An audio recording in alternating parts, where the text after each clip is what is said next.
ओम शांति। इस भारत भूमि के सुपात्र, सुपुत्र और सुपुत्रियों, मीठे प्यारे भाइयों और बहनों, प्रजापिता ब्रह्मा कुमारी ईश्वरीय विश्वविद्यालय की कृषि एवं ग्राम विकास प्रभाग की ओर से आयोजित त्रिदिवसीय इस यौगिक ग्रह वाटिका प्रशिक्षण प्रोग्राम में आप सभी का तहे दिल से स्वागत है, अभिनंदन है, अभिवादन है। आज के इस दूसरे सत्र की शुरुआत करने से पहले हम सभी प्रभु पिता की मधुर स्मृति में बैठते हैं। 2 मिनट साइलेंस।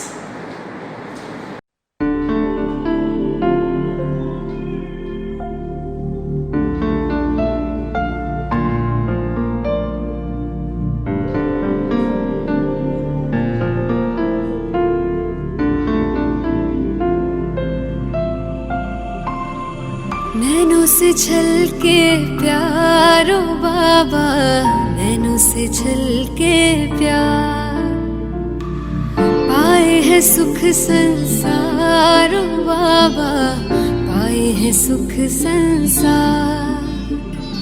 निर्मल निर्मल किरणें आती, भाल पे है सौभाग्य सजाती, तिलक लगाती सदा विजय का, शक्ति अनोखी है भर जाती। प्यार से रहे निहारो बाबा, प्यार से रहे निहार। नैनों से छलके प्यारो बाबा, नैनों से छलके प्यार, पाए है सुख संसारो बाबा, पाए है सुख संसार।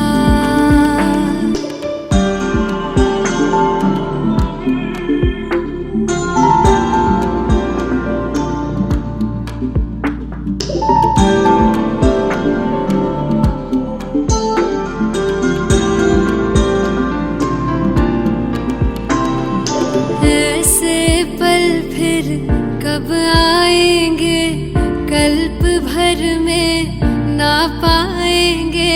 प्यास बुझा ले युगों युगों की, जन्म सफल हो जाएंगे। कितने किए उपकार ओ बाबा, कितने दिए उपहार। नैनों से छलके प्यारो बाबा, नैनों से छलके प्यार, पाए है सुख संसारो बाबा, पाए है सुख संसार।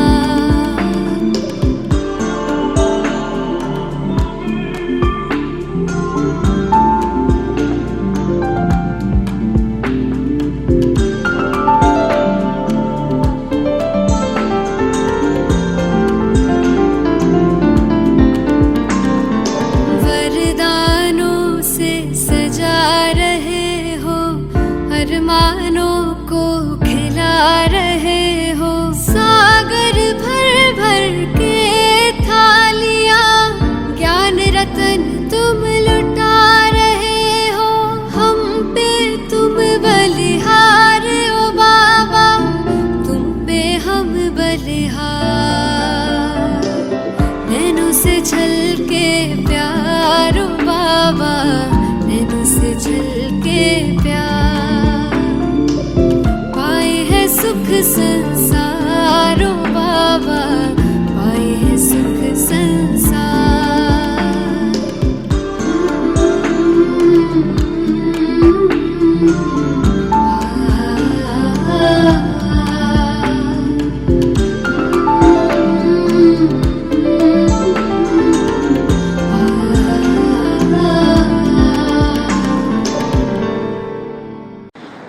ओम शांति। इस भारतवर्ष में प्राचीन काल से ही ऋषि कृषि की परंपरा चलती आ रही है। हमारे पूर्व संत जनों ने भी कहा है वृक्षवल्ली आम्हा सोयरे वनचरे, अर्थात धरती, आसमान, हवा, पानी, प्रकाश, पेड़ पौधे आदि सब के साथ मिलजुल कर हमारे भारतवासी रहते थे। इन्हीं तत्वों के सहयोग से बहुत ही सुंदर यहाँ का जीवन आनंददायी, सुखमय, समृद्ध था। काल चक्र के आगे बढ़ते बढ़ते आज हम इस मोड़ पर आ गए हैं जो कि चारों ओर चिंता की छटा छाई हुई है। सारा संसार ही लॉकडाउन के कारण चिंतित है। ऐसे समय पर कृषि एवं ग्राम विकास प्रभाग की ओर से यूँ कहें कि लॉकडाउन की ही तरफ से हमें एक नया अनोखा उपहार मिल रहा है और ये उपहार है यौगिक गृह वाटिका। ये गृह वाटिका हमें एक सुंदर दिशा दे रही है।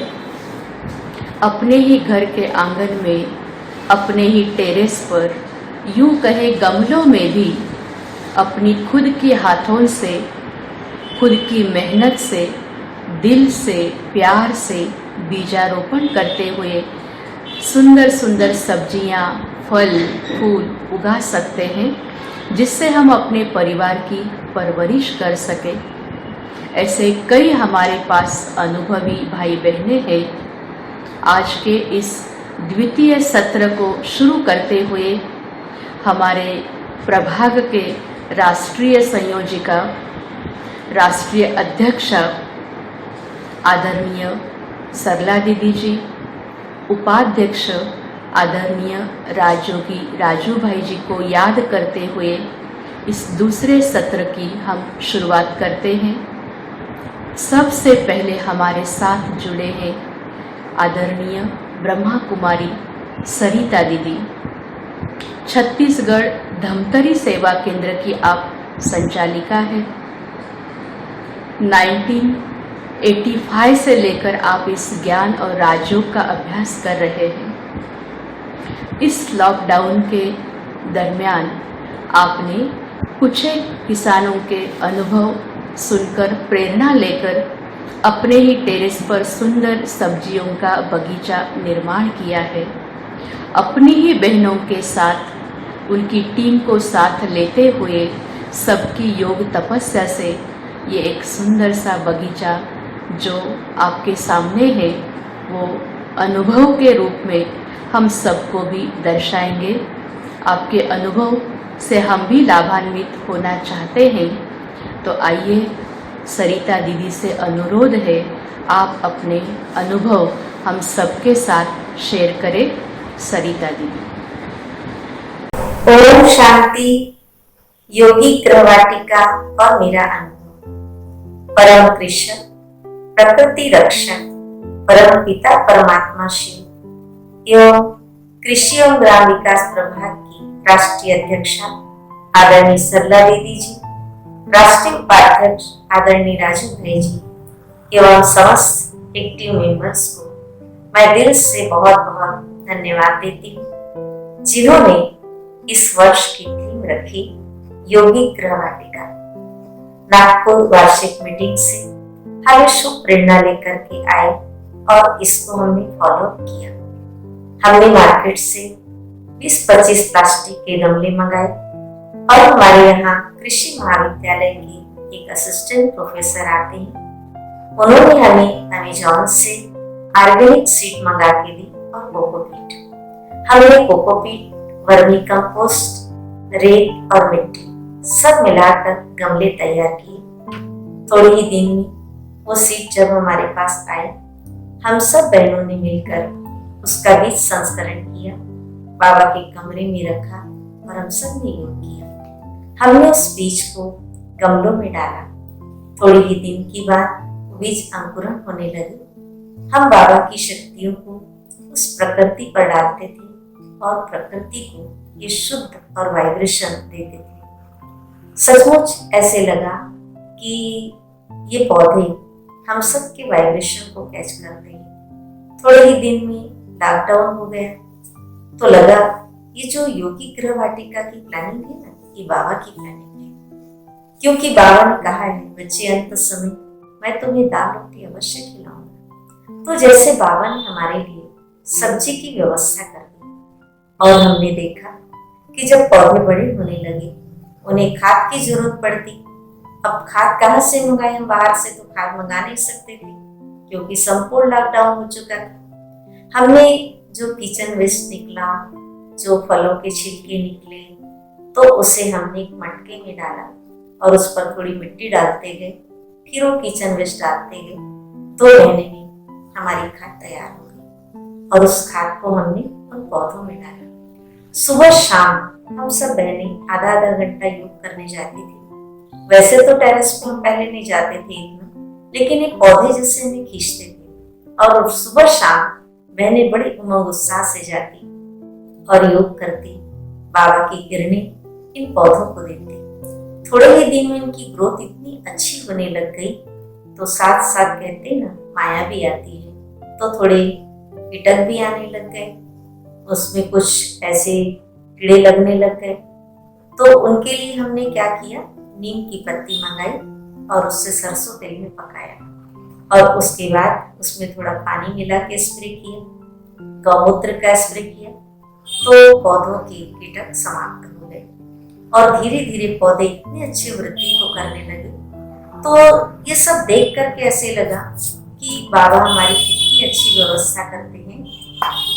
और पत्ते वाली जो सब्जियां हैं, जैसे पालक है, मेथी है, दाल भाजी है, ये तो हमें 1 महीने में ही प्राप्त होने लग गए और 3 महीने में बैगन आ गए, भिंडी आई, टमाटर, शिमला मिर्च, सिंपल वाली मिर्ची और लौकी और तुरई और कुंदरू की बेल हमने लगाई। इतना अच्छा फल हमें 3-4 दिन में कोई न कोई सब्जी प्राप्त हो जाती। इस प्रकार हमने लॉकडाउन के अंतर्गत जैसे बाबा की इस योगी गृह वाटिका की सब्जी हमको मिलती रही। हमने जब फोटोज अपने भाई बहनों को भेजा तो उनको भी प्रेरणा आई और उन्होंने भी अपने अपने घरों में ये योगी गृह वाटिका शुरू कर दी। हमारे 8 सेंटर ऐसे हैं जिनके पास छत है और थोड़ी सी जमीन भी है खाली। बहनों ने भी ये कार्य किया और उनको भी इस समय अपने घर की सब्जी मिली। तो ये जो योगी गृह वाटिका है, ये आत्मनिर्भरता की है। इससे हम देखते हैं कि हमें बाहर मार्केट की सब्जी लानी नहीं पड़ती, जो रासायनिक खाद और कीटनाशक दवाइयों की होती है। हम ज्यादा नहीं तो अपने परिवार के लिए, अपने सेंटर के लिए सब्जी तो उगा ही सकते हैं। इसके लिए हमें बहुत मेहनत करने की जरूरत नहीं पड़ी। आज हम देखते हैं कि अब हमें बहुत खाद की भी जरूरत नहीं पड़ रही है और बहुत कीटक भी नहीं आ रहे हैं। माना पौधों को क्या चाहिए, प्रेम चाहिए, तो हमने सोचा हमने बाहर की सेवा तो कर नहीं सकते, तो हमने प्रकृति की ही सेवा की। प्रकृति का तो नियम, आप 1 दोगे और वो 1000 देगी। ये प्रकृति का हमने जो दाता का भाव देखा कि वो हमको कितना देती है। तो योगी गृह वाटिका एक ऐसी सुंदर थीम है जो हर भाई बहनों को अवश्य करना चाहिए। इससे हम मानसिक रूप से, शारीरिक रूप से बहुत ही स्वस्थ रहते हैं, क्योंकि बाहर की सब्जी और अपने घर की सब्जी में बहुत अंतर होता है, जिससे खाने से बहुत संतुष्टि मिलती है, शुद्ध वाइब्रेशन आते हैं, मन के अंदर विचार बहुत अच्छे आते हैं। ये हमने प्रैक्टिकल देखा है। तो हम सभी को यही प्रेरणा देंगे कि समय परिस्थिति बदल रही है, तो हमें आत्मनिर्भर होना बहुत जरूरी है। अनाज के साथ सब्जी की भी आवश्यकता होती है, तो अपने घरों में अपनी आवश्यकता के प्रमाण सब्जी अवश्य निकलती है। योगी गृह वाटिका हर एक को करना चाहिए। कि कृषि एवं ग्राम विकास प्रभाग को मैं दिल से बहुत बहुत धन्यवाद देती हूँ। ओम शांति। धन्यवाद सरिता दीदी जी, आपने बहुत सुंदर सुंदर अनुभवों से हमें लाभान्वित किया। फिर एक बार धन्यवाद। अब इसके बाद हमारे साथ जुड़ रहे हैं ब्रह्मा कुमार नंजप्पा भाई। आप वृंदावन गार्डन के हॉर्टिकल्चर डिपार्टमेंट में सेवाएं देते थे। लगभग 43 ईयर से आप इस ज्ञान मार्ग में चलते हुए 88 से आप माउंट आबू ज्ञान सरोवर में समर्पित रूप में अपनी सेवाएं दे रहे हैं और अभी 92 से ज्ञान सरोवर का बगीचा आप संभाल रहे हैं। वहाँ पर अपनी सेवाओं के जो अनुभव हैं तो आप हमारे साथ शेयर करेंगे ब्रह्मा कुमार नंजप्पा भाई।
ओम शांति। इस ज्ञान सरोवर का हम लोग 1992 में शुरू किया। सबसे पहले ये जंगल था, पूरा कांटा ही कांटा था, कहाँ भी पाँव भी नहीं रख सकते थे। सबसे पहले हम बाबा के बच्चे बगीचे के कारण से ही हम लोग यहाँ आए। सारा कांटा निकाल के ये कांटों का जंगल को आज बाबा के बच्चों ने खास राजयोगी तपस्वी हमारे बाबा के बच्चे सब मिल के इस ज्ञान सरोवर को जंगल से मंगल बना दिया। इस ज्ञान सरोवर में दादी जी के आदेश अनुसार पूरा ग्रीन बेल्ट डेवलपमेंट करना था। उस दृष्टि से हम लोग कई प्रकार की फलों का पेड़ों को लगाया, जैसे आम है, अनार है, अमरूद है, बनाना है, नाशपाती है, प्लम्स है, तो इस प्रकार के अंजीर है। इस प्रकार के कई प्रकार का फलों का पेड़ों से ही एक ज्ञान सरोवर का एरिया को ग्रीन बेल्ट में डेवलपमेंट किया। ओम शांति। धन्यवाद नंजप्पा भाई जी। अभी इसके बाद हमारे बीच आ रहे हैं राजस्थान टोंक से ब्रह्मा कुमार प्रहलाद भाई जी, जो कि पिछले 25 सालों से इस ज्ञान मार्ग में चल रहे हैं। आत्मा योजना के अंतर्गत सब्जेक्ट मैटर स्पेशलिस्ट के रूप में आपने अपनी सेवाएं दी है और निवृत्त असिस्टेंट एग्रीकल्चर ऑफिसर के रूप में भी आपने अपनी सेवाएं दी हुई है। इस शाश्वत योगिक खेती का एक सुंदर सा मॉडल आपने अपने देवड़ावास गांव में बनाया हुआ है। भारत भर में कई ग्राम विकास रैलीज में जाकर, अभियानों में जाकर हजारों किसानों को अपने अनुभवों से लाभान्वित किया है, प्रेरणाएं दी हुई है।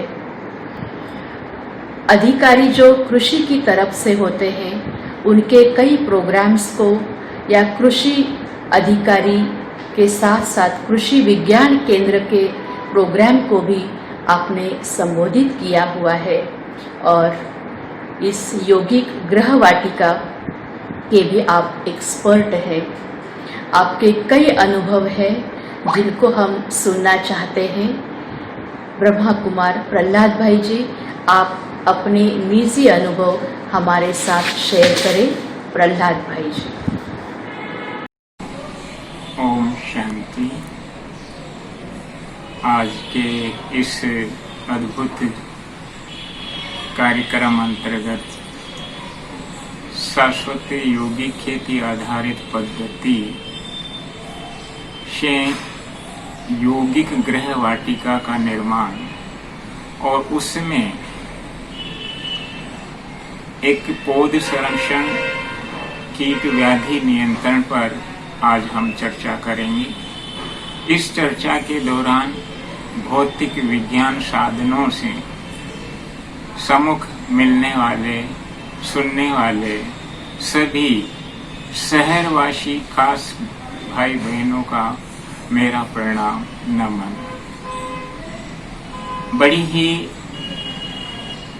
समय की आवश्यकता है और इस महामारी कोरोना के समय जहां प्रतिबंध लगा हुआ है कि घर से बाहर ही तब निकलो जब कोई जरूरी आवश्यक कार्य हो, ऐसे समय पर यौगिक गृह वाटिका का महत्व और ही ज्यादा शहरवासियों के लिए बढ़ जाता है।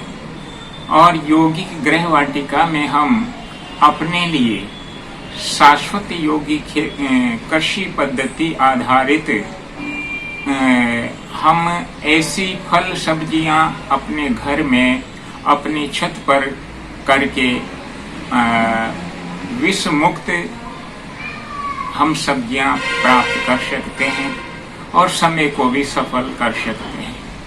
तो आइए इसी चर्चा दौरान आज हम बात करते हैं कि हम गमलों को विधि पूर्वक भर लेते हैं, पौधा भी हमारा बढ़वार को पा लेता है, फल भी आने लगते हैं, फूलों से भी लद जाता है।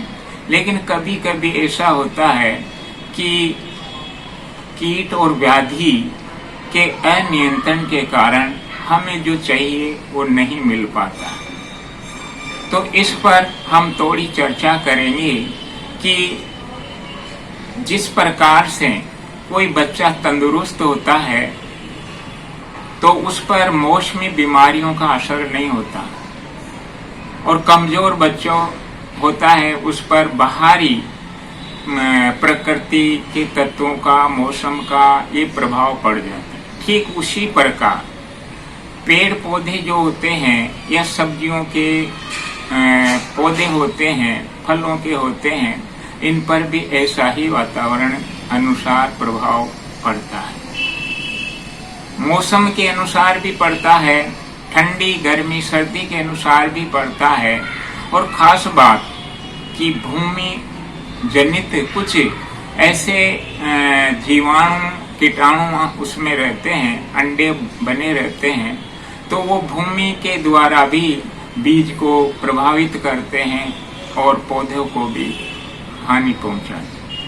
इसी प्रकार बीज अंतर्गत भी कई बीमारियां होती है जो बीज में ही चली आती है, तो वो भी हमें फिर फसल को, सब्जी को, जो भी फल के पौधे हैं हमने गृह वाटिका में लगा रखे हैं, उनको नुकसान पहुंचाते हैं। इसी तरह से जल वायु के भी प्रदूषित होने पर पौधों पर असर पड़ता है। मौसम की जहाँ जानकारी अधिक ठंड है, अधिक गर्मी है, तो भी प्रभावित पौधे होते हैं। तो कमजोर पौधे पर स्वाभाविक ही अनेक कीट और व्याधियों का प्रभाव पड़ता है। और जब हमारा हेल्थी पौधा होता है तो बहुत सी बीमारियां या कीट लग ही नहीं पाते। तो सबसे पहले तो हमें ये बात का ध्यान गृह वाटिका में पोषण व्याधि नियंत्रण उसका करें, उससे पहले हम पौधे को हष्ट पुष्ट बनाए रखने के लिए कुछ बात हम आपको बताने जा रहे हैं, ताकि कीट व्याधि आए ही नहीं, और आए तो फिर किस किस प्रकार से हमें क्या करना है उस पर भी चर्चा करेंगे। तो सबसे पहले हम गमलों में जब पौधे जहाँ हम लगा रहे हैं, छत पे लगा रहे हैं या घर में कोई जगह है, खाली जगह है, तो उसकी मिट्टी का उपचार करें।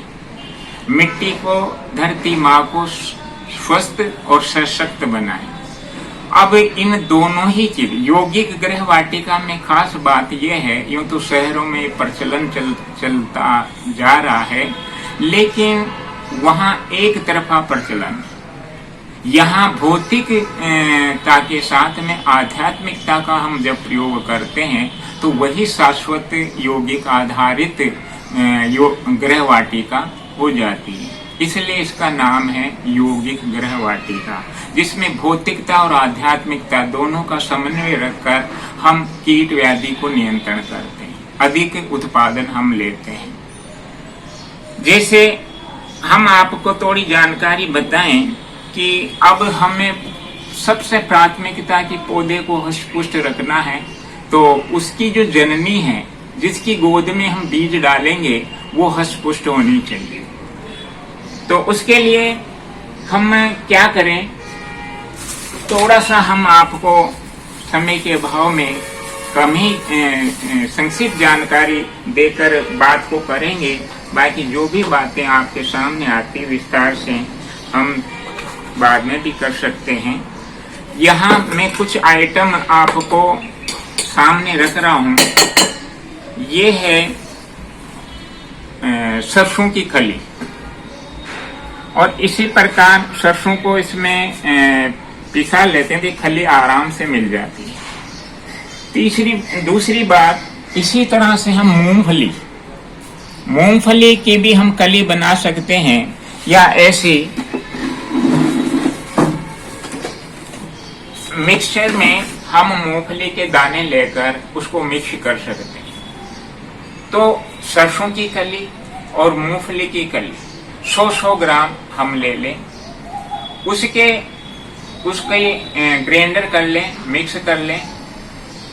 उसके बाद हम ये दोनों चीजों का मिक्स करके थोड़ा गुड़ ले लें, 100 ग्राम गुड़ ले लें। इनको मिक्स करके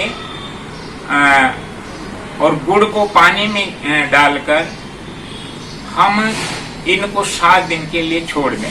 बाल्टी में, किसी बर्तन में हम इसको छोड़ दें।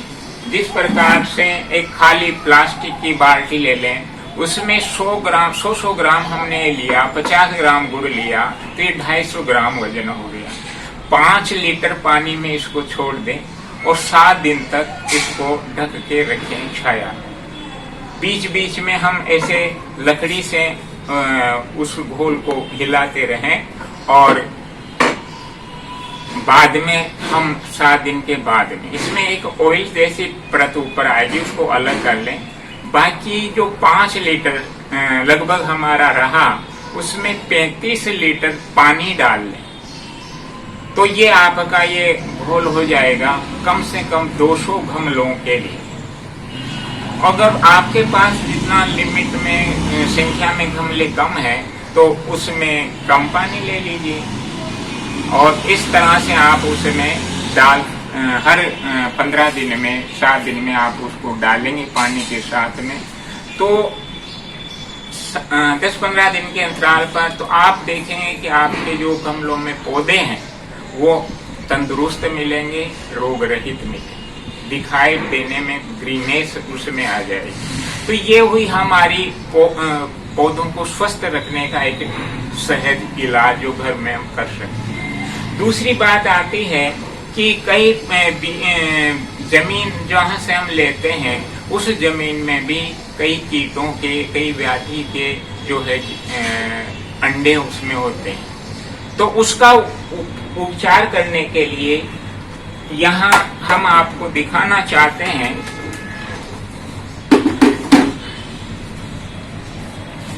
ये बाजार में मिल जाता है। ये है ट्राइकोड्रामा भी इसे बोलते हैं, ट्राइडर वी, जो एक जैविक कीटनाशक होता है और ये मार्केट में मिल जाता है। ये जमीन के अंदर जो भी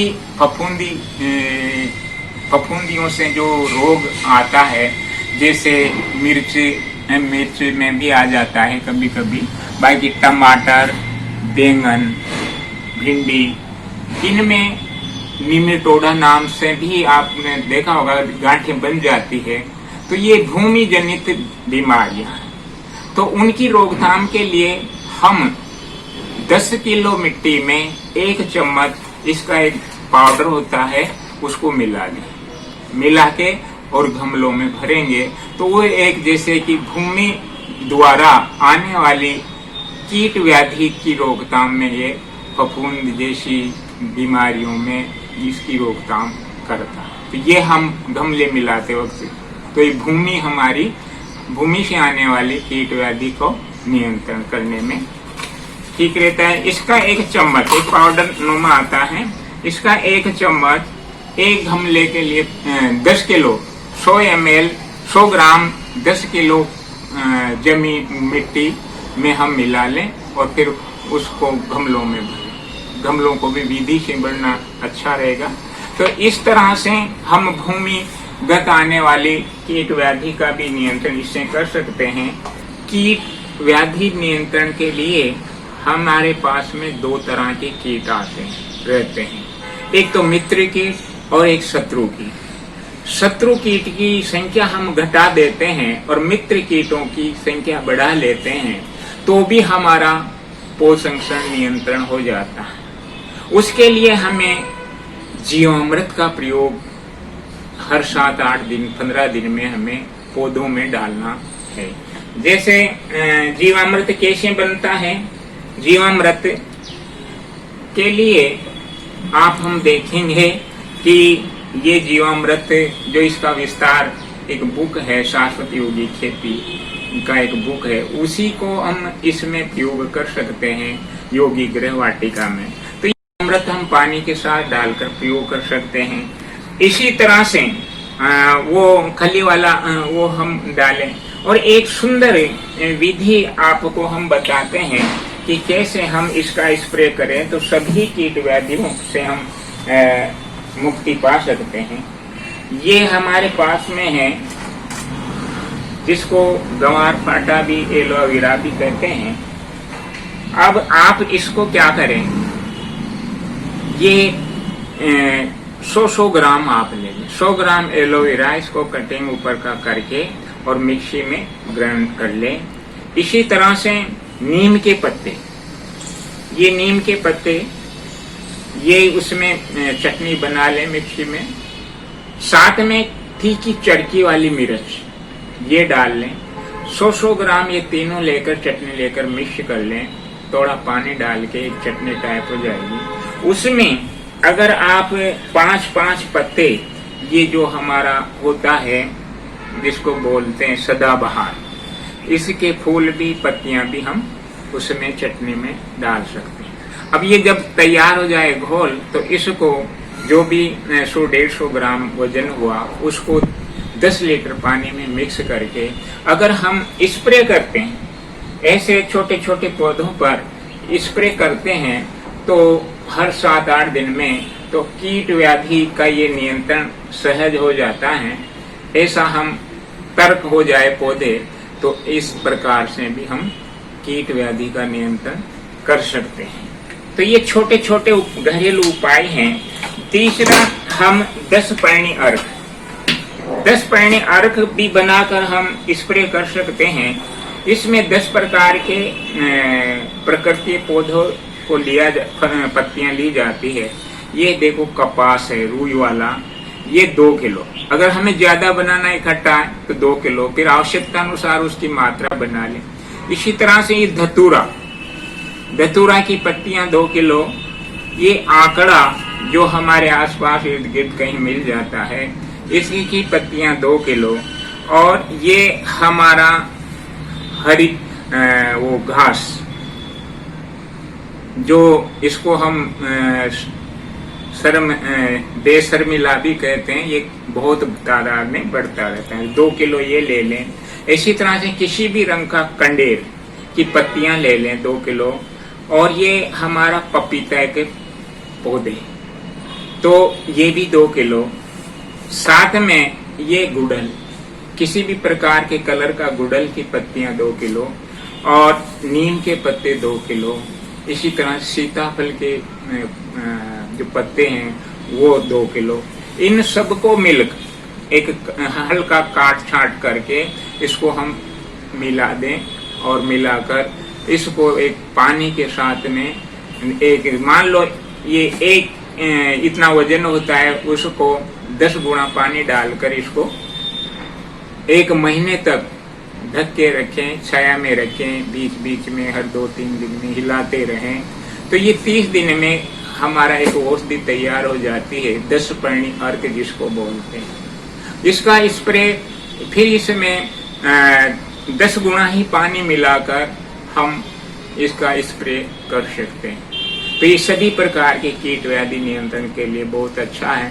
तो बहुत तरीके हैं, बहुत और भी विधियां हैं, लेकिन हम समय का ध्यान में रखते हुए बात यही पूरी करते हैं। आपने बड़े ही ध्यान से सुना और जरूर आप अपने घर में इस महामारी के समय यौगिक गृह वाटिका का निर्माण करेंगे, ऐसी आशा उम्मीद के साथ यही मैं अपनी वाणी को विराम देता हूँ। ओम शांति। धन्यवाद प्रहलाद भाई जी, बहुत सुंदर अनुभवों से आपने हमें लाभान्वित कराया।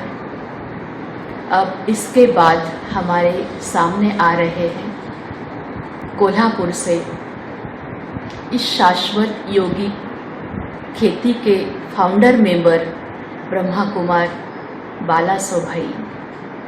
पिछले 20 सालों से इस ज्ञान मार्ग में चलते हुए 16 सालों से ये शाश्वत योगी खेती करते हुए उसके अनुभवों की बहुत सारी पूंजी आपने जमा की है और इन्हीं अनुभवों को आपने कृषि विद्यापीठ, कृषि विज्ञान भवन दिल्ली, पूसा इंस्टीट्यूट दिल्ली आदि स्थानों पर भी अपने अनुभव पेश किए हैं। तो ऐसे अनुभवी बालासो भाई जी से हम उनके अनुभव सुनना चाहते हैं। ब्रह्मा कुमार बालासो भाई। ओम शांति। शाश्वत यौगिक गृह वाटिका में इस प्रोग्राम में आप सभी का स्वागत है। हम सब समयानुसार जानते हैं कि वर्तमान समय खेती में बहुत सारी समस्याएं बढ़ रही है और अभी आप देख रहे हो कि प्रकृति अपना विकराल रूप दिखा रही है, जिस कारण किसानों के जीवन में खेती में बहुत सारी समस्याएं बढ़ रही हैं। और एक तरफ बाबा इशारा दे रहा है कि बच्चे योगयुक्त होके कर्म करो, हर कर्म योगयुक्त होके कर्म करो। कई बार बाबा कहते हैं कि कम से कम 8 घंटा योग होना ज़रूरी है और हम किसानों के लिए बैठकर 8 घंटा योग करना इतना समय नहीं मिलता है और बैठेंगे तो भी खेती की बातें याद आती है कि अभी क्या होगा, कैसे होगा, ऐसी सारी समस्याओं का चिंतन चलता है। इसीलिए इन सभी समस्याओं का समाधान हमें अभी इस योगिक खेती के माध्यम से मिल रहा है। और ये जो योगिक गृह वाटिका है, इसमें भी कई बार अभी इस लॉकडाउन के पीरियड में सेवा भी नहीं है और हम सब बैठे होते हैं तो इतना समय हम बैठे बैठे याद नहीं कर पाते हैं। और ये भी समस्या बढ़ रही है कि हमें ताज़ी सब्जियां नहीं मिल रही हैं, फल सब्जी, पत्ता सब्जी मिलने में दिक्कत आ रही है, मुश्किल हो रही है। तो अपनी सेंटर हो या घर में, घर की छत के ऊपर जो भी जगह होती है उसमें हम गमले में मिट्टी डाल के या आंगन में जो जगह होती है उसमें भी हम अच्छी तरह से सब्जियां उगा सकते हैं। और कई सारे लोग इसको उगा के अपनी अपनी ज़रूरतें पूरी कर रही हैं। तो ये करने के लिए इसका जो बेसिक नॉलेज है वो होना ज़रूरी है। जैसे मनुष्य का शरीर 5 तत्वों से बना हुआ होता है, ऐसे प्रकृति, ये पेड़ पौधे जो होते हैं, वनस्पति होती है, ये भी 5 तत्वों से बनती है। तो आज इन 5 तत्वों को सकाश देना जरूरी है। बाबा भी कहता है कि प्रकृति को पावन बनाओ। तो योगिक खेती में अगर अपनी फसल सब्जी ठीक तरह से उगाना है तो इसमें प्रकृति को योगदान देना बहुत ज़रूरी है। बाबा ने जो भी बातें कही है कि बच्चे प्रकृति को योगदान दो, योगयुक्त रहो, व्यर्थ से मुक्त बनो, मेरी याद में वाइब्रेशन दो, मनसा सेवा करो, तो ये सारी बातें इस योगिक गृह वाटिका के माध्यम से या योगिक खेती के माध्यम से हम लोग अनुभव कर रहे हैं कि बाबा की श्रीमत को हम कैसे फॉलो कर रहे हैं। तो अमृत वेले से लेके रात तक यही चिंतन चलता है कि अभी मेरी खेती की फसल को प्रकृति सुरक्षित रखे। तो प्रकृति को योगदान देते हैं हम लोग रोज़ 5 मिनट 10 मिनट एक एक तत्व को इमर्ज करके या अपना फरिश्ता रूप लेके उन तत्वों के पास पहुंचकर उन तत्वों को शांति, शक्ति, पवित्रता की वाइब्रेशन देते हैं। ठीक इसी तरह जिस ज़मीन में हमको योगी खेती करने हैं वहाँ पे मिट्टी को भी हम परमात्मा की शक्तियाँ लेके चार्ज करते हैं। जिस बीज की बुआई करनी होती है उस बीज को भी हम चार्ज करते हैं। जो फसलें अच्छी तरह से उगती है उसको भी हम 5-10 मिनट रोज़ योगदान देते हैं। अब ये सारी बातें किसानों के जीवन में पहले तो होती थी, परंतु आज के इस विज्ञान युग में किसानों ने किसान भूल गए इन बातों को कि पहले क्यों बीज की पूजा करते थे, क्यों ज़मीन की पूजा करते थे, क्यों गोबर की पूजा करते थे। तो ये सारी स्मृतियाँ भले आज हम पूजा नहीं करते हैं, परंतु अपनी शुभ भावना, श्रेष्ठ भावना अर्पित करते हैं उस धरती माँ के प्रति, उस बीज के प्रति। क्योंकि जब एक बीज अपने अस्तित्व को नष्ट करता है तब वो अनेक बीजों का निर्माण करता है तथा वृक्ष वनस्पतियों का निर्माण होता है। तो जो बीज अपने अस्तित्व को ख़त्म करता है उसको प्रति धन्यवाद बोलना या उसके लिए योगदान देना बहुत ज़रूरी है। और बीज बुआई से पहले हम बीज को योगदान देते हैं तो उसकी जो ग्रोथ पावर है, उगने की ताकत है, क्षमता है, वो बढ़ती है। और ये कोई ऐसी ही नहीं कह रहे कि अभी तक कई सारी यूनिवर्सिटी में इसका रिसर्च हो चुका है कि मेडिटेशन से कैसे सीड जर्मिनेशन पावर बढ़ गई है। तो इसी तरह हम लोग ज़मीन को भी योगदान देते हैं। पहले तो बाबा कहते थे कि बच्चे 5 तत्वों को योगदान दो, और हम समझते थे कि क्यों योगदान देना है, कैसे देना है। हमारी बुद्धि में यही चलता था कि अभी मेरे को बीज बुआई करनी है, कौन सी खाद डालनी है, किस प्रकार से उपज मिलेगी, कोई बीमारी तो नहीं आएगी। ऐसी सारी नेगेटिव बातें मन के अंदर रहती थी। सही दाम मिलेगा कि नहीं मिलेगा, अनेक विचार मन में आते थे। परंतु जब से योगी खेती की शुरुआत हो गई है तब से हम लोग केवल बाबा बाबा बाबा को ही देखते हैं और बाबा ने जो ज्ञान दिया है उसी का चिंतन चलता है। बाबा ने जो सेवा दी है उसी प्रकार से हम बीज को, फसल को योगदान देते रहते हैं। तो जब ये योगदान देते हैं तो उसका एक तो हमारा मनोबल बढ़ता है और जो व्यर्थ मन में चलता था, मन में भय, अशांति, तनाव था, वो सारा ख़त्म हो गया। इसी कारण अभी मन में समर्थ संकल्प चलते हैं और एक निश्चय होता है कि हमने अगर बीज बुआई है तो हमारी फसल अच्छी आएगी। क्योंकि हम संकल्प करते हैं कि इस फसल के ऊपर, इस पौधों के ऊपर बाबा की छत्र छाया है और प्रकृति के 5 तत्वों का कोई भी बुरा असर इस पर नहीं होगा। प्रकृति के 5 तत्व इस फसल को निरोगी, शक्तिशाली बनाने के लिए सहयोगी बनेंगे। जब हम ऐसे संकल्प करते हैं तो हमारा भी निश्चय बढ़ता है और प्रैक्टिकली ऐसे रिज़ल्ट हम लोग अनुभव कर रहे हैं कि हमारी फसल किस तरह से अच्छी आ रही है। और एक तरफ बाबा कहता है कि बच्चे अभी बहुत सेवा करनी है, अभी बहुत लोगों तक संदेश देना है।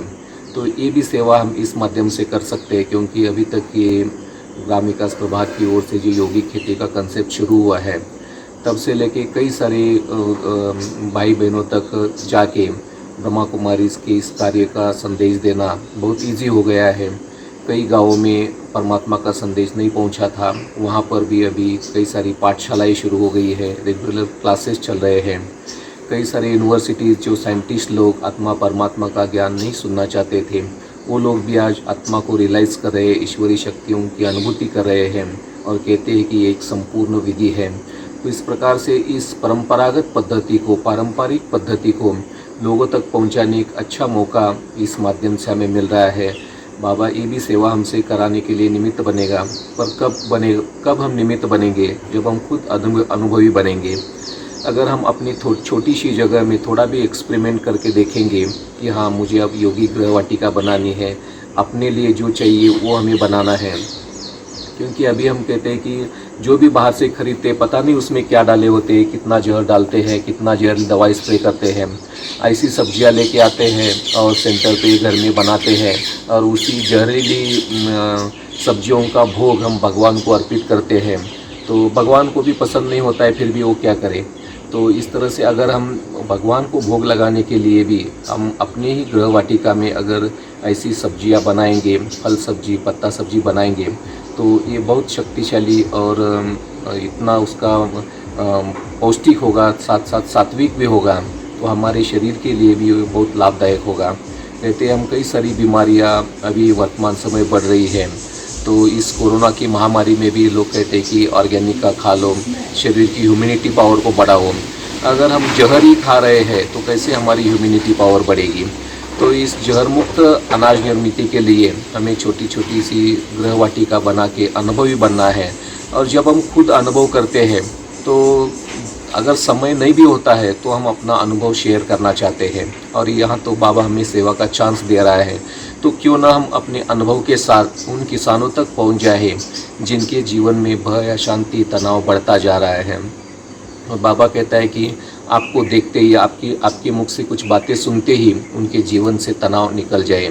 तो ये बहुत अच्छी सेवा आने वाले समय में होने वाली है, इसलिए अभी से हमें इसके अनुभवी बनना है और अपनी गृहवाटिका में ये सारी प्रकार की सब्जियाँ आदि बनाना है।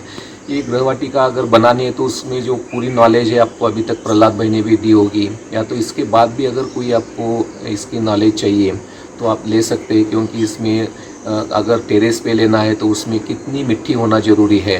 हम 2-3 इंच अगर मिट्टी डालते हैं और उसमें अगर बीज बुआई करना चाहते हैं तो उसमें इतनी सफलता नहीं मिलती है।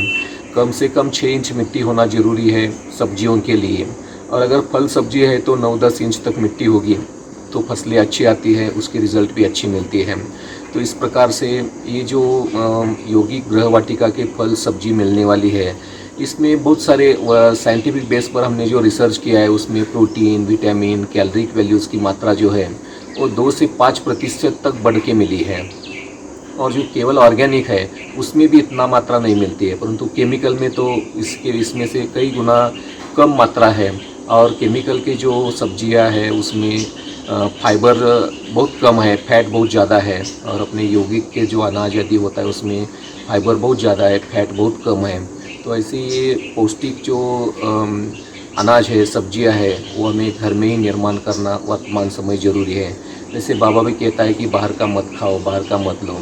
तो हम अभी बाहर का मतलब हम इतना ही समझते हैं कि रेडीमेड जो होता है, मतलब तैयार फास्ट फूड जो है वो नहीं खाना है, परंतु ये सब्जी किसान किस सोच से बना रहे हैं ये वर्तमान समय सोचना ज़रूरी है कि वो कितना चिंतित है, कितना भयभीत है, केवल पैसा कमाने के लिए सारा कर रहे हैं। तो इनकी विचारों की जो वाइब्रेशन होते हैं वो भी इस अनाज के माध्यम से हमारे तक पहुंच रहे हैं, और इसीलिए हम चाहते हुए भी इतना यौगिक अवस्था का अनुभव नहीं कर पा रहे हैं। अगर हमें अपनी यौगिक अवस्था को अनुभव करना है तो हमें ज़रूर अपनी गृहवाटिका बनाना ज़रूरी है। कई कहते हैं हमारे पास जगह नहीं है, ये नहीं है, तो ये टेरेस में जहाँ भी बस 8-10 गमले भी अगर बैठते हैं तो उसमें भी मिट्टी डाल के उसमें जो घर में बनाने की खाद की पद्धति है वो भी हम आपको बताएंगे। तो वो खाद खुद तैयार करके अगर उसमें डालेंगे, वो भी बेस्ट से बेस्ट बनाने की विधि है, कहीं बाहर से ख़रीदने की ज़रूरत नहीं है। उसमें अगर कीड़े आते हैं तो कैसे वो दवाई बनाने की विधि है, पर दवाई से ज़्यादा हम जितनी अपनी अवस्था अच्छी बनाएंगे उतना कीड़े, बीमारी आदि उसमें नहीं आती है। क्योंकि बाबा भी कहता है जैसी अवस्था वैसी व्यवस्था। ये यौगिक गृहवाटिका जो है वो अपनी अवस्था बनाने के लिए बहुत ही महत्वपूर्ण है। हम कहते हैं कि हम प्रकृति जीत आत्मा है। अगर प्रकृति जीत आत्मा है तो प्रकृति हमारी बातों को कितना स्वीकार करती है, प्रकृति हमारी वाइब्रेशन को कितना स्वीकार कर रही है, ये भी एक देखने के लिए बहुत अच्छा मौका मिलता है। हम अगर संकल्प करते हैं कि मेरी फसल निरोगी शक्तिशाली होकर बढ़े, इसमें कोई कीट ना आए, तो हमारा संकल्प जब पूरा हुआ दिखाई देता है तो हमें बहुत उमंग बढ़ता है और जोर से हम पुरुषार्थ करने लग पड़ते हैं। इसीलिए बाबा जो इस संगम युग के छोटे से समय पे अपनी शक्तियाँ हमें प्रदान कर रहा है, उसका जब हम अनुभव करते हैं, एक्सपेरिमेंट करते हैं, तो उसका बहुत अच्छा परिणाम मिलता है। और हम आगे के लिए भी बाबा की शक्तियों के आधार से अपना उमंग उत्साह बढ़ाते हैं, खुशी बढ़ाते हैं। तो ये आम किसानों के तक ये संदेश पहुंचना बहुत ज़रूरी है। हम किसान इतने अनुभव कर रहे हैं कि अभी कई सारे मतलब जंगली जानवरों से भी हम अपनी फसल की सुरक्षा दे रहे हैं। कई सारी जगह ऐसे जानवर आते हैं, फसलों का नुकसान करते हैं, पर हम घर में बैठे बैठे एक संकल्प करते हैं कि मेरी खेती परमात्मा की खेती है, और उस खेती की चारों तरफ एक बॉर्डर लगाते हैं, लक्ष्मण रेखा लगाते हैं मन से कि इस पवित्र ओरा के अंदर कोई भी जानवर ना आए। तो हम प्रैक्टिकली देखते हैं कि पड़ोस वालों की खेती में इतना नुकसान होता है, पर हमारी खेती में बहुत अच्छी तरह से ये जंगली जानवरों से हमारी फसल बच जाती है। कई सारे पंछियों से भी इस तरह से हम अपनी फसल को बचा रहे हैं, इसका भी अनुभव बहुत अच्छा मिल रहा है। और रही बात किसानों के जीवन में जो प्रमुख बातें हैं, एक तो उसका लेबर कॉस्ट बढ़ रही है। तो यौगिक खेती में लेबर कॉस्ट के हिसाब से अगर देखा जाए तो ये घास फूस खरपतवार धीरे धीरे 2-3 साल में कम हो जाती है। और उपज का जो खर्चा है वो बहुत बढ़ रहा है। और उपज का खर्चा कम करने के लिए हम किसानों को अपने ही खेती में प्राकृतिक संसाधनों के द्वारा कैसे ज़मीन की उर्वरक शक्ति बढ़ाएं, कैसे टॉनिक बनाएं, कैसे कीट रोधक बीमारी रोधक दवाई बनाएं, ये विधि सिखाते हैं। तो यहाँ पे उनका पैसा बच जाता है। तीसरा है, प्रकृति उनको सहयोग नहीं दे रही है तो प्रकृति का सहयोग लेने के लिए प्रकृतिपति परमात्मा का साथ किस तरह से अनुभव होता है, ये विधि भी हम उनको बताते हैं। तो ये भी एक समस्या खत्म हो जाती है।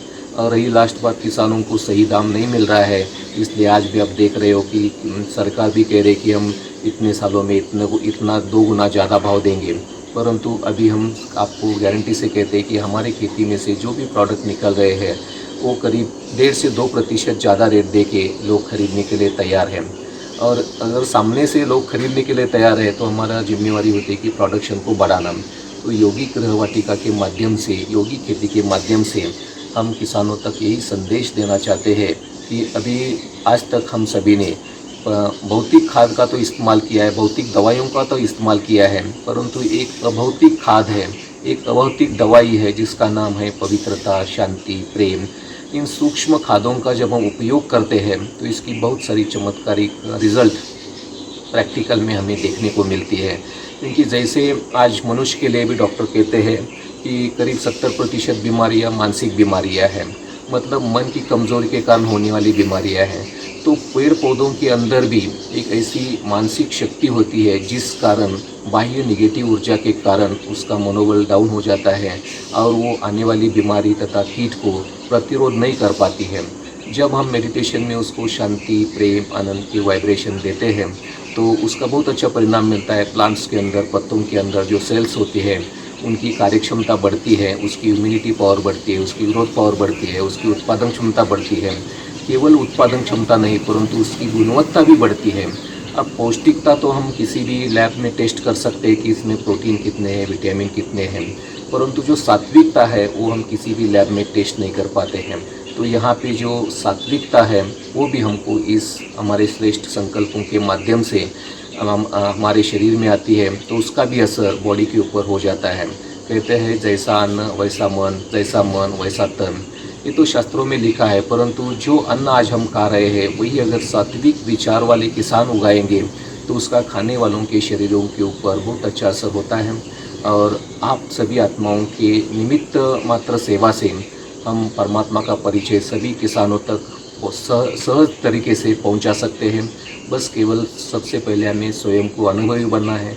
अगर हम अनुभवी बनते हैं तो अनुभव की अथॉरिटी से हम आम किसानों तक पहुंच सकते हैं और उनको अपनी खोई हुई वर्षी की याद दिला सकते हैं, परमात्मा की याद दिला सकते हैं, परमात्मा से परिचित करा सकते हैं। और ये बहुत बड़ा पुण्य है। इससे किसानों के जीवन में आने वाली सारी समस्याएं समाप्त होने वाली है। सारी दुनिया आज चिंतित है कि खेती कैसे करें, खेती में समस्या बढ़ रही है, टेम्परेचर बढ़ रहा है, अकाली बाढ़ आ रही है, बारिश जोर से हो रही है, इस कारण कई फसलों का नुकसान हो रहा है। और आज भी आप देखते हो इतने सारे अनाज के दाम बढ़ते जा रहे हैं। करीब 10-20% अनाज के दाम अभी बढ़ गए हैं और आने वाले समय भी बढ़ने वाले हैं। तो इसलिए उस पौष्टिक और सात्विक अन्न का निर्माण करने के लिए किसानों को ये ट्रेनिंग देना बहुत ज़रूरी है। आप अगर इस प्रकार से किसानों का एक ग्रुप बनाएंगे तो उनको प्रैक्टिकली ट्रेनिंग दी जाती है और योग के बारे में भी सविस्तर विधि उनको बताई जाती है। तो इस सेवा के लिए आप सभी के लिए बहुत बहुत बाबा से शक्ति मिले और आप इसमें सफल बने, ऐसी शुभ भावना, शुभकामना। ओम शांति। धन्यवाद बालासव भाई जी, आपने बहुत अच्छी अपने अनुभवों के द्वारा हमें लाभान्वित कराया। फिर एक बार धन्यवाद।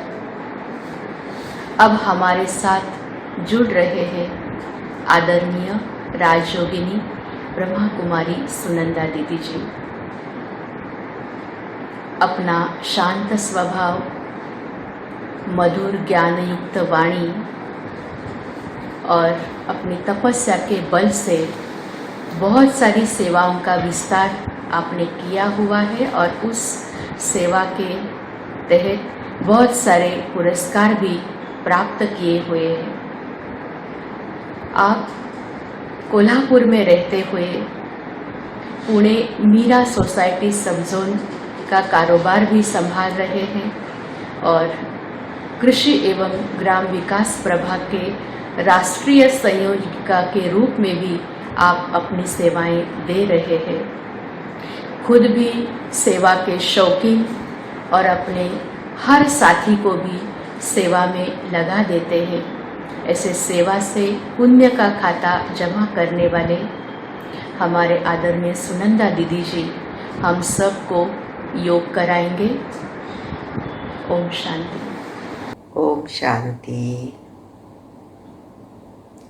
आप सभी भाई बहनों ने बहुत सुंदर रीति से 2 दिन ये ट्रेनिंग अटेंड किया है और इसके अंदर आपने समझ लिया है कि किस प्रकार वर्तमान की आवश्यकता है। हम अगर खेती है तो शाश्वत योगी खेती करें, और अगर हमारे पास खेती नहीं है, हम शहरों में रहते हैं, हमारे पास गार्डन है, छोटा सा आंगन है, या घर के पीछे का छोटा सा हिस्सा है, या कुछ नहीं तो गैलरी है, लेकिन हम कुछ ना कुछ फूल के झाड़ या कहो सब्जियां करते चले। खेती है तो उसमें तो हम अनाज लगाएंगे, गन्ना लगाएंगे। तो जब हम टेरेस गार्डन करते हैं, शाश्वत योगिक खेती करते हैं, तो बहुत सारे फायदे हमें इसके हो जाते हैं, जो बहनों ने आपको सुनाए होंगे और मैंने प्रैक्टिकल किसानों के जीवन में देखा है कि कैसे उनका जीवन स्वस्थ बन जाता है, आर्थिक रीति से उनके पास सुबत्ता आ जाती है, स्वभाव में उनके परिवर्तन आ जाता है, जिस कारण घर का माहौल बदल जाता है। और यहाँ तक मैंने ये देखा है कि तन मन धन तो तीनों आ जाते ही है, लेकिन शाश्वत योगिक खेती करने वाले किसानों के प्रति उस गांव में भी एक आदर की भावना उस किसान के प्रति निर्माण हो जाती है। और फिर धीरे धीरे अन्य किसान, भले वो हमारे जैसे रेगुलर योगी नहीं है, बीके नहीं है, फिर भी वो अपने खेती में ये योगिक खेती करना शुरू करते हैं, तो उनको बहुत सारा उसका लाभ मिलता जाता है। हमको यहाँ तक हमने देखा है कि वो लोग सब्जियाँ, अनाज जब भी उनके खेती में नया नया पैदा होता है, वो ला करके सेंटर में देते हैं, और फिर उनकी भी बीमारियाँ समाप्त हो जाती है, व्यसन समाप्त हो जाते हैं, और भी कोई प्रॉब्लम आजकल घर चलाने में, परिवार संभालने में बहुत कुछ प्रॉब्लम आ रहे हैं इंसान को, उन सब से वो फ्री हो जाता है। और अभी नया नया 2 मास पहले या 3 मास पहले टेरेस गार्डन का एक ट्रेनिंग हुआ था ग्राम विकास विंग के द्वारा। तो उसके बाद हमें मालूम पड़ा कि सूरत में 250 भाई बहनों ने टेरेस गार्डन किया, और हमने भी 60-70 लोगों को देखा टेरेस गार्डन करते हुए, फिर और भी कई सारे करते होंगे। तो टेरेस गार्डन का भी जो शहर में रहने वाले भाई बहन हैं, इतना सुंदर उसका लाभ ले रहे हैं। अलग अलग उन्हें आनंद आ रहा है कि रोज़ टेरेस पर जाना, मुरली पूरी होती है, टेरेस पर चले जाते हैं, सब मिल कर के उसका काम करते हैं। अच्छे अच्छे फूल आ रहे हैं और सब्जियां मेनली, और इस लॉकडाउन के समय में तो इनको ये सब्जियां इतनी काम में आई है, जो बात मत पूछो। और सबसे बड़ी बात क्या हो जाती है, उनका रोज 5 तत्वों के साथ कनेक्शन आ जाता है। जैसे ओपन एरिया में चले जाते हैं, फल फूल के झाड़ों के नज़दीक आ जाते हैं, सूरज का भी प्रकाश उनको मिल जाता है। तो हेल्थ के लिए भी ये सारी बातें बहुत आवश्यक होती है, वो भी उन्हें मिल जाती है। लेकिन ये टेरेस शाश्वत यौगिक खेती या यौगिक गृह वाटिका मतलब आपने समझ तो लिया है कि योग करते हुए वहाँ की हर एक्शन करना, प्रकृति के प्रति हमारे मन में प्रेम पैदा करना, प्रकृति के प्रति हमारे मन में अच्छी भावना पैदा करना। हम सब्जियों को, फलों को, फूलों को कोई इतना रिस्पेक्ट नहीं देते हैं। खेती में जाएंगे तो भी कोई अनाज को, फसल को, जमीन को कोई रिस्पेक्ट नहीं देते हैं। लेकिन यौगिक खेती करना माना हम जब पौधों के पास जाते हैं उनके प्रति अपार प्यार अपने मन के अंदर पैदा करना कि आपके कारण हमारा ये शरीर चलता है, आपके कारण हमारा जीवन चलता है, आप हमारे जीवन का महत्वपूर्ण हिस्सा है। आप बहुत अच्छी तरह से सूरज का प्रकाश लेना, फिर आप अच्छी तरह से अपने आप को बहुत अच्छी तरह से अपना ग्रोथ करना और अपने अंदर पौष्टिकता धारण करना, और तुम जिस पेट के अंदर जाओगे उसको भी स्वास्थ्य देना। इस प्रकार की भावनाएं, फिर और भी अच्छी अच्छी भावनाएं जितनी आपके मन के अंदर पैदा हो सकती है वो पैदा करते हुए खेती का, गृह वाटिका का काम करना, उसको कहते हैं यौगिक गृह वाटिका। तो ऐसा एक छोटी सी झलक योग की अभी हम करते हैं। ऐसे मन में लाओ कि आप गृह वाटिका के अंदर या खेती में गए हैं।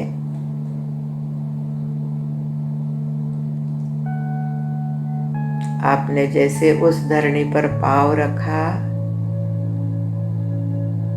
आप धरनी माता को बोल रहे हैं, आप तो सहनशीलता की मूर्त है, आप हमारी माँ हैं, आपको हम अच्छे से अच्छी खाद देंगे, साथ ही साथ परमात्मा के भी वाइब्रेशन देंगे।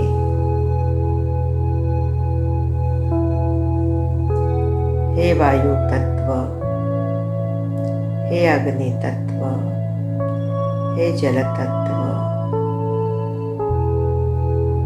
हे आकाश तत्व, आप सबने हमारी बहुत सेवा की है। अब इस खेती में परमात्म प्रत्यक्षता हेतु और पौष्टिक अन्न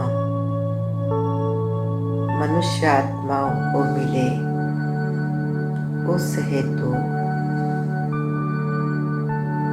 हम यौगिक खेती कर रहे हैं, अर्थात परमात्मा के वाइब्रेशन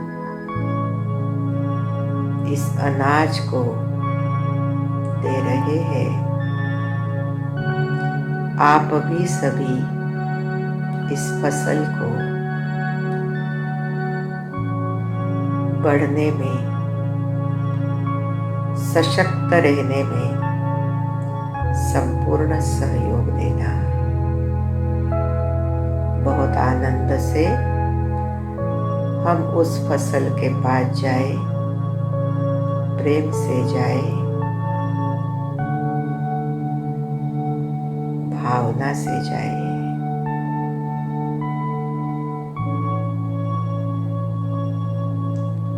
अब मैं आत्मा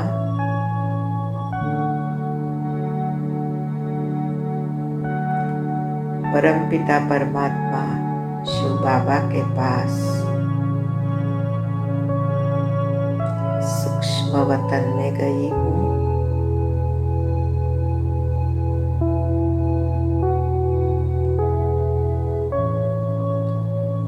सारा ही प्लॉट बाबा के आगे इमर्ज हो गया है।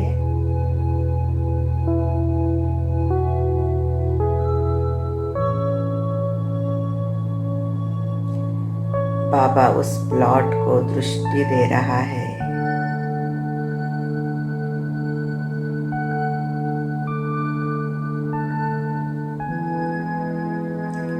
उस दृष्टि के द्वारा प्यारे बाबा से पवित्रता की किरणें, आनंद की किरणें, सुख की किरणें सारे फसल को मिल रही है।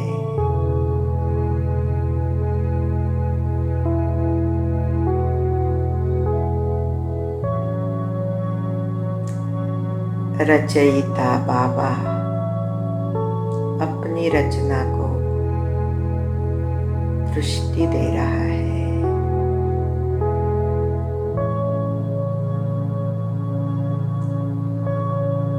डायरेक्ट ईश्वर का प्यार, आनंद, प्रेम पाकर फसल को ताकत आ रही है।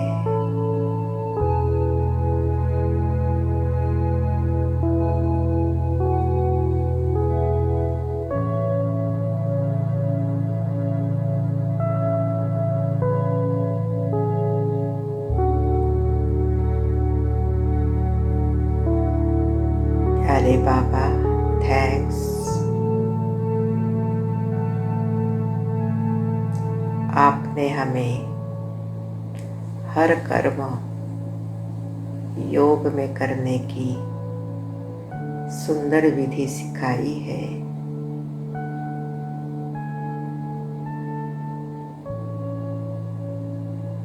इस फसल में आपकी डायरेक्ट शक्ति गई है, तो जैसे ये अनाज पवित्र अन्न हो गया है,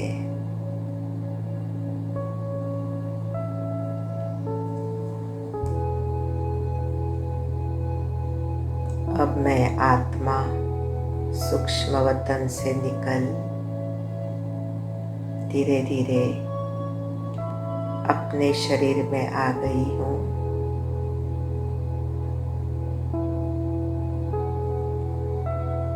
सामने जो खेती है उसको दृष्टि दे रही हूँ। मेरे दृष्टि से अपार प्यार, पवित्रता, शांति, शक्ति की किरणें चारों ओर फसल को मिल रही है, धरती में भी समा रही है। धरती माँ भी गदगद हो रही है।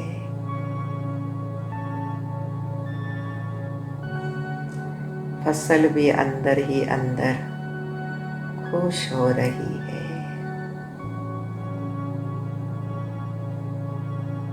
अपने आप को पौष्टिकता में भरपूर करने की,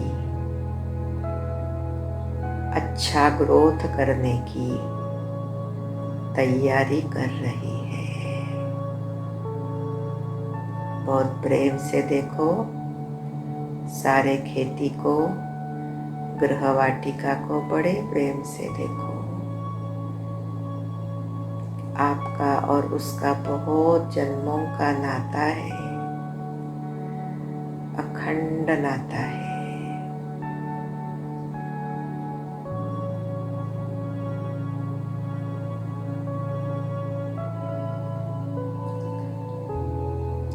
ओम शांति। धन्यवाद आदरणीय दीदी जी, आपने इस योग साधना के द्वारा हम सब की बुद्धि की तार पिता परमात्मा से जोड़कर बहुत ही अलौकिक अनोखी अनुभूतियाँ कराई। धन्यवाद। अब हमारे बीच आ रहे हैं हमारे तपोवन के भाई, जो बहुत ही एरिया में और बहुत ही सुंदर खेती करने वाले, जिनके पास भी इस खेती के कई सारे अनुभव हैं, उन अनुभवों से भी हम अवगत होना चाहते हैं। तो हमारे तपोवन के भाई साहब हम अपने अनुभव हमारे साथ शेयर करेंगे। ओम शांति। ये जो सामने आप देख रहे हैं ये भिंडी का है खेत है, और इसमें हम विशेष जैविक खाद का ही प्रयोग किया है और बहुत ही अच्छा आ रहा है। इसमें जो भी कीड़े सब लगते हैं वो हर 10 दिन 15 दिन पर नीम तेल गौमूत्र का स्प्रे करते हैं, और ये इतना अच्छा है कि इसका साइज भी बड़ा है, लेकिन ये बहुत ही सॉफ्ट है। और हर 2 दिन गैप करके, 1 दिन गैप करके यहाँ से 12, 14, 15 कैरेट करके भिंडी निकलता है। ये जो आप देख रहे हैं यहाँ मिर्ची का पौधा लगाए हैं, मिर्ची का पौधा हम यहीं रोप तैयार करते हैं। इसके आगे जो दिखाया जा रहा है यह शकरकंदी है। 1-2 बार लगाया पहले, लेकिन हुआ नहीं इतना अच्छा। इस बार बहुत अच्छी तरह से हुआ है। और ये भिंडी है, यहाँ काफ़ी भिंडी लगाया इसी जगह पर, बहुत भिंडी निकला। और ये देख रहे हैं ये देसी पपीता है, हम यहीं ये पौधा इसका तैयार करते हैं, पौधा भी दिखाते हैं। ये 1 साल से इसमें पपीता आ रहा है। और ये देखिए यहाँ हम पौधे बीज से तैयार करते हैं, जो लगाया हुआ है पपीता उसी जब पक जाता है उसी का बीज निकाल कर यहाँ तैयार करते हैं। और यहाँ हर श्रृंगार के भी पौधे लगाए हैं जो आयुर्वेद में बहुत काम करता है। ये जो आप देख रहे हैं ये मौसमी के बगीचे हैं, और यहाँ 10 साल से इसमें मौसमी आ रहा है। पूरे हम जैविक विधि से और यौगिक विधि से इसको तैयार करते हैं। ये बहुत ही मीठा होता है, इसका साइज भी बहुत बड़ा होता है। इसमें भी हम जैविक जो भी खाद है वही डालते हैं, कोई भी केमिकल स्प्रे नहीं करते हैं। ये आप जो देख रहे हैं ये तुरई लगाया है, आधा एकड़ में है। और यहाँ ये तुरई भी हमने जैविक विधि से तैयार किया है। इसमें गोबर का खाद, नीम का खल, अरंडी का खल ये सब डाला है। और इसमें योग का भी प्रयोग किया है। परमात्मा से हम जब याद करते हैं परमात्मा को तो सप्तरंगी किरणें लेते हैं, 7 तरह के जो चाहिए, पौष्टिकता जो चाहिए 7 कलर में वो उपलब्ध है, वही किरणें वाइब्रेशन के द्वारा हम इस पूरे खेत में डालते हैं, जिससे बहुत ही अच्छा उपज होता है। और इसमें स्प्रे जो हम करते हैं नीम तेल और गौमूत्र का स्प्रे, जिससे कोई भी कीड़े नहीं लगते हैं और एकदम फ्रेश है। ये हर 2 दिन गैप करके यहाँ से 6-7 कैरेट तुरई निकलते हैं।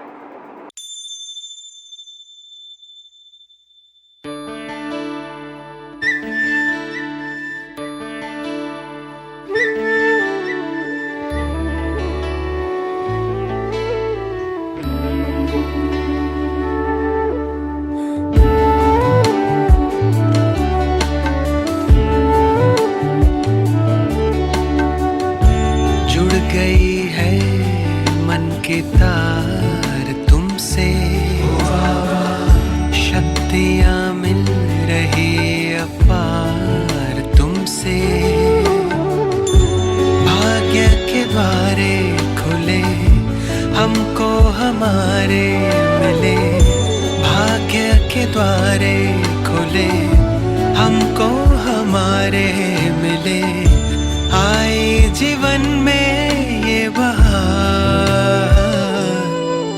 तुमसे ओ बाबा, जुड़ गई है मन की तार तुमसे, शक्तियाँ मिल रही अपार तुमसे।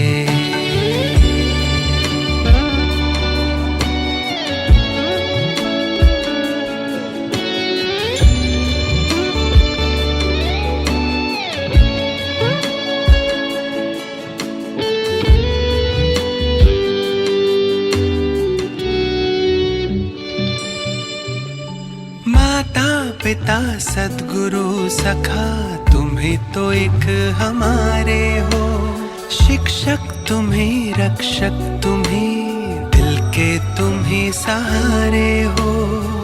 मिला सारे रिश्तों का प्यार तुमसे ओ बाबा, जुड़ गई है मन की तार तुमसे,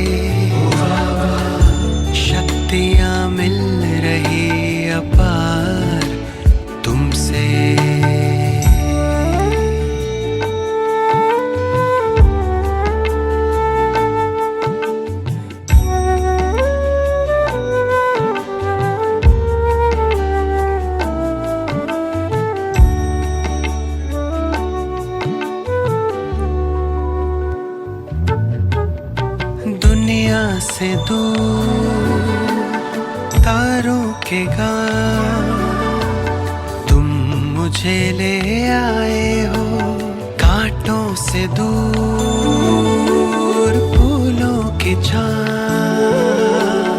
में मुझे बिठाए हो, किरणों की बाहों का तुमसे ओ बाबा जुड़ गई है मन की तार तुमसे, शक्तियाँ मिल रही अपार तुमसे, भाग्य के द्वारे खुले हमको हमारे मिले, आए जीवन में बहार तुमसे ओ बाबा जुड़ गई है मन की तार तुमसे, शक्तियाँ मिल रही अपार तुमसे, जुड़ गई है मन की तार तुमसे।